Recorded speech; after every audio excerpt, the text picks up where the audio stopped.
Welcome to టీనే న్యూస్. Welcome to morning news. నేను మీ విష్ణు. ప్రత్యేక ఫోకస్ పెట్టాలి తెలుగు భాష మీద, ఎందుకంటే మన మాతృభాష కదా, మన అమ్మ కదా. సో ఆ విధంగా దానికి సంబంధించిన వార్త. దాంతోపాటు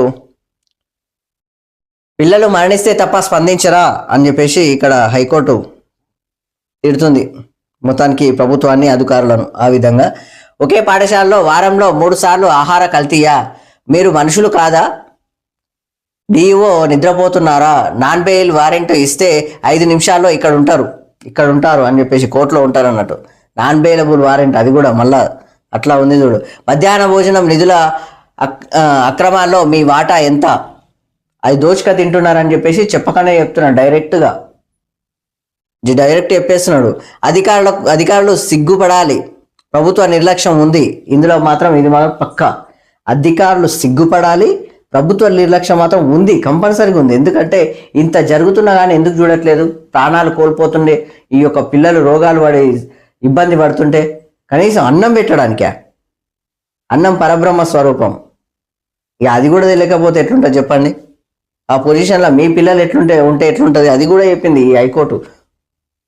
మొత్తానికి మాగనూరు జెడ్పీ పాఠశాల ఘటనపై హైకోర్టు ఆగ్రహం.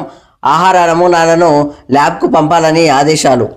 బయట చిరుతిళ్ళ వల్లే అని చెప్పేసి అలా జరిగిందని ఏఏబిజీ చెప్తున్నారు. సో దానికి సంబంధించింది మొత్తానికి మాత్రం ఏం జరిగినా కానీ అక్కడ మాత్రం అధికారుల నిర్లక్ష్యం మొత్తానికి స్పష్టంగా కనిపిస్తుంది.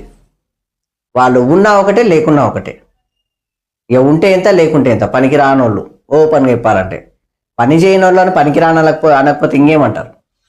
పని చేస్తే ఇవన్నీ ఉండవు కదా, అలాంటి ఒక ప్రాణాలు పోవు కదా, అలాంటి విద్యార్థులు ఇబ్బందులు పడరు కదా, వాళ్ళ భవిష్యత్తు నాశనం కాదు కదా. మీరు చిన్నగా ఉన్నప్పుడు ఆ భవిష్యత్తులో మీ భవిష్యత్తు ఇప్పుడు ఎట్లా ఉంది?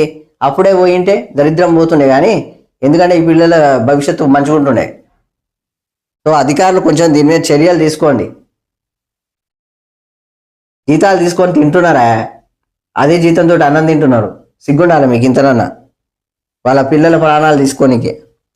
మధ్యాహ్న భోజనం ధరల పెంపు. ప్రాథమిక పాఠశాలలో ఒక్కో విద్యార్థికి ₹6.19, ప్రాథమిక ఉన్నత పాఠశాలలో ₹9.29, 74 పైసల నుంచి అని చెప్పేసి ఇక్కడ ₹74 నుంచి ₹1.12కు పెంచిన కేంద్రం అని చెప్పేసి ఇక్కడ వార్త. బీఆర్ఎస్ గురుకుల బాట 30 నుంచి డిసెంబర్ 7 దాకా 5గురితో అధ్యయన కమిటీ అని చెప్పేసి ఇక్కడ కేటీఆర్ అంటున్నాడు. సో మొత్తానికైతే వెళ్ళండి, ప్రతిపక్షాలు వెళ్ళండి, ఖచ్చితంగా ఈ యొక్క గురుకులాలను సందర్శించండి. అక్కడ అధికారులు సందర్శించాలి, కలెక్టర్లు సందర్శించాలి, ఈ యొక్క ప్రజాప్రతినిధులు సందర్శించాలి, లేకపోతే ప్రతిపక్షాలను సందర్శించాలి, ఈ కుల సంఘ నాయకులు సందర్శించాలి. ఏమవుతుంది? ఉద్యమకారులు సందర్శించాలి. అందరూ తిరిగితేనే తెలుస్తుంది అక్కడ ఏమేమి జరుగుతుంది, ఎట్లెట్లుంటుందని. వాళ్ళకు బుద్ధి చెప్పాలంటే తప్పదిగా.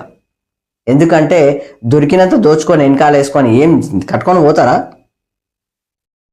ఎవరికైనా అని ₹10 ఉంటే ఇంత అన్నం పెట్టాలని ఆలోచన చేస్తారు. కానీ మీరు అన్నం పెట్టడానికే నేను నిధులు వస్తే ఆ అన్నం పెట్టి అందులోకెళ్ళి కూడా సగం తీసుకొని దీనికే సిగ్గుశేరం ఉండాలి. ఇంతనా మనుషులు అయి పుట్టినాక ఏం మనుషులో ఏమో ప్రాణాలు తీస్తారా?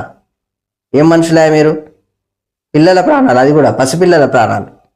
ఏం తెలిసి చెప్పు ఆ పిల్లలకు? కపటం లేని మనస్తత్వం గల చిన్న పిల్లలు. వాళ్ళు ఇప్పుడే దేశ భవిష్యత్ అబ్బా. వాళ్ళని ఇప్పుడే ముక్కలోనే తుంచేస్తున్నారా? ఏం లాభం చెప్పండి? మీ వల్ల నయా పైసా ఉపయోగం లేదు.